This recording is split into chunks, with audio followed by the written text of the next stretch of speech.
Facebook যে সমস্ত ছাত্ররা ব্যবহার করে, বিশেষ করে মাদ্রাসা ছাত্র যারা এখানে আছেন, যারা চলে গেছেন, যেখানে আছেন লজিংয়ে মাদ্রাসাতে আছেন, আপনাদেরকে পায়ে ধরে বলে আপনারা শুনেন, শত শত ছাত্ররা এখানে আসছেন আলিম হওয়ার জন্য, যাদের এই মোবাইল নিয়ে চলাফেরা, ইন্টারনেটের পাগল, ফেসবুকের পাগল আর নেশা ঢুকছে, আর আসছেন মাদ্রাসাত পড়ার জন্য।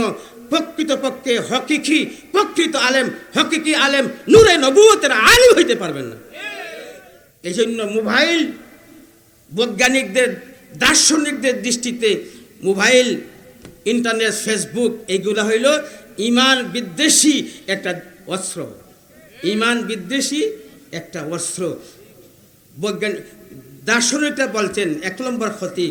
2 নম্বর ক্ষতি হইল মাদক, মদ আছে না, মদ, এটাকে শুদ্ধ ভাষায় মাদক, হ্যাঁ, আর আমরা কইতাম আগে মদ। মাদকের চেয়ে আরো বড় নিশা, মাদকের চেয়ে আরো বড় নিশা। কেমনে? মাদকের নিশা হইলে অস্থায়ী। তবলিগে 40 দিন কাটাইলে, ওয়াজ নসিহত আল্লাহওয়ালাদের কথা শুনলে, বয় ঢুকলে মাদকের নিশা ছাড়তে পারবে। কিন্তু ইন্টারনেট আর ফেসবুকের নিশা মাদকের চেয়ে আরো মারাত্মক। মাদকের নিশা এটা চিরস্থায়ী, যাইতে চায় না, যাইতে দেয় না। কোনটা মাদক না ইন্টারনেট? মাদকের নিশা অস্থায়ী, আর ইন্টারনেট, ফেসবুকের আর বটন মোবাইলের নিশা হইল স্থায়ী। এইটা সরানি যায় না, এত পাগল। এই জন্য ছাত্রদের জন্য, মাদ্রাসার হোক অথবা স্কুলের হোক, ছাত্রদের জন্য হইল মোবাইল বিষাক্ত সাপের চেয়ে আরো জঘন্য। মনে থাকবে, স্কুলে ছাত্র হই অথবা মাদ্রাসা ছাত্রই হই, ছাত্রের জন্য মোবাইল হইল বিষাক্ত সাপের চেয়ে আরো জঘন্য, আরো মারাত্মক। এবং দার্শনিকরা আরো বলেছেন মোবাইলের নিশা। করোনা ভাইরাস গেছিল না? করোনা ভাইরাস সম্পর্কে 3টা পর্ব আমার করোনা ভাইরাসের সময় বয়ান দিয়েছি বহু জায়গাতে। করোনা ভাইরাসকে সামনে রেখে 3টা পর্ব করেছিলাম। করোনা ভাইরাস এটা মহামারী, সারা পৃথিবীকে আতঙ্ক করেছিল, ঠিক না বে ঠিক ভাইরা? করোনা ভাইরাসের ভয়ে মানুষ আতঙ্ক ছিল। এই করোনা ভাইরাসের চেয়ে আরো মহা আতঙ্কিত হলো এই মোবাইল, ফেসবুক, ইন্টারনেট। কারণ কি? করোনা ভাইরাসে মানুষের একটা প্রাণ উড়ে যাবে। করোনা ভাইরাস যাকে ধরে সে দুনিয়া থেকে বিদায় নেবে। কিন্তু মোবাইল, ফেসবুক, ইন্টারনেট এমন ক্ষতিকর, এই তার যে ব্যবহার করে, যে নিশাপ্রাপ্ত হয়ে গেছে, তার ঈমান এবং চরিত্র দুইটাই নষ্ট হয়ে যায়। মানুষের জিন্দেগি বড় না চরিত্র আর ঈমান বড়? এই জন্য করোনা ভাইরাস থেকে আরো মারাত্মক মোবাইল এবং ইন্টারনেট, ফেসবুকের নিশা আরো মারাত্মক। কেন? মোবাইল এবং ইন্টারনেট আর ফেসবুক এগুলা মানুষের চরিত্র, বিশেষ করে যুবক যুবতীর চরিত্র এবং ঈমান এবং আমলকে ধ্বংস করে দেয়। এই জন্য বলেছেন করোনা ভাইরাস চেয়ে আরো মারাত্মক, বিপজ্জনক হলো নেশা, ফেসবুক আর ইন্টারনেট আর এই সমস্ত মাধ্যমে। বোঝা আসছে বাইরে আমার? বিশেষ করে মাদ্রাসার ছাত্র যারা, তাদের জন্য কাল সাফ, কাদের জন্য কাল সাফ।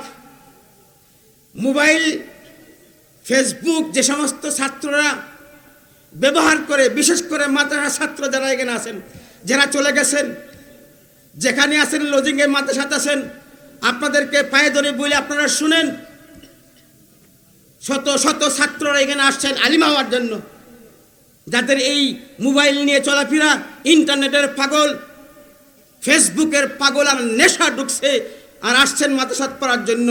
প্রকৃতপক্ষে প্রকৃত আলেম, হকিকি আলেম, নূরে নবুয়তের আলিম হইতে পারবেন না।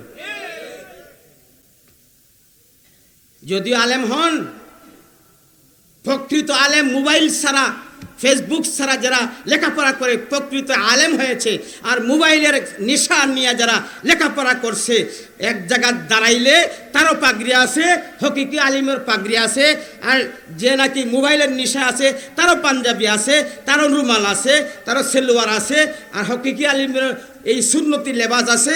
দুইজন একখানে দাঁড়াইলে বোঝা যাবে দুইজন আলেম। কাকে বলবে হকিকি আলেম না? দুইজন সুরথান আলেম, কিন্তু মানুষে বলবে ও আলেম সেও আলেম। কি বলবে? এও আলেম সেও আলেম। কিন্তু বিশ্বের সকল উলামায়ে কেরাম, দার্শনিক উলামায়ে কেরাম এই মোবাইল নিয়ে যারা চিন্তা ফিকির করেছেন, আর মোবাইলের নেশায় যে ছাত্র লেখাপড়া করতেছে, যাদের নেশা মোবাইলের নাই, ছাত্রদের এই দুই আলিমের মধ্যে পার্থক্য করেছেন, বিভাগ পার্থক্য করে দেখাই দিয়ে গেছেন। এদের কথাগুলো আমি আপনাদের সম্মুখে পেশ করতেছি। উলামায়ে কেরাম, মাদ্রাসার ছাত্র যারা, তোমরা মনোযোগ সহকারে কথাগুলো শুনো। এটা আমার কথা নয়, সব চলে গেছো, তোমাদের উদ্দেশ্যেই কথাগুলো আনছিলাম। তুমি কেন বলছি মুরব্বী হয়ে গেছি? যারা এখানে লেখাপড়া করে এরা আমার ভাই, ছোট ভাই।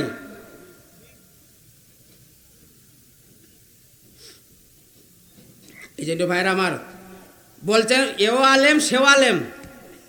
যার মোবাইলের নেশায় আলিম হয়েছে তার নাম দিছেন টুপি কুর্তা রুমাল পাগড়ির আলেম।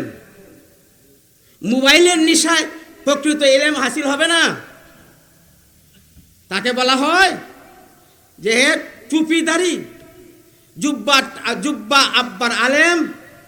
আর যে মোবাইলের নেশা ছাড়িয়ে দিয়া ইলিম অর্জন হচ্ছে সে প্রকৃত আলেম, সে হলো প্রকৃত আলেম, আর সে হলো জুব্বা কুর্তার আলেম। আমরা কোন আলেম হইতে চাই? মোবাইলের নেশা ছাড়তে হবে। ছাত্র জমানাতে কোনো মোবাইল ব্যবহার করব না, বিশেষ করে মাদ্রাসার ছাত্র। এই জন্য সকল মাদ্রাসাতে নিষেধ। এমনকি যে দেশে আবিষ্কার করছে তারাও আইন করেছে, মোবাইলের মাধ্যমে ছাত্রকে ধ্বংস করা হচ্ছে, ছাত্রদের উজ্জ্বল ভবিষ্যৎ অন্ধকারের মধ্যে নিচ্ছে। এই জন্য সেই দেশের ইউনিভার্সিটির মাধ্যমেও মোবাইল নিষেধ, আইনত নিষেধ করেছে। আমরাও কওমি মাদ্রাসার ছাত্রদেরকে নিষেধ। প্রত্যেকটি মাদ্রাসাতে আইন আছে, মোবাইল ধরাত পড়লে নাম কাটে বাইর করে দেওয়া হয়, শাস্তি দেওয়া হয়। এরপরও একদল ভাইয়েরা আবার লুকাইয়া সাফাইয়া ব্যবহার করতেছি। এইগুলা যতক্ষণ পর্যন্ত ছাড়তে পারবো না, নূরে নবুয়ত হকিকে এলেম, হকিকে নূর পাইবেন না, প্রকৃত আলেম হইতে পারবেন না। এই জন্য আমরা চেষ্টা করবো তো ইনশাল্লাহ।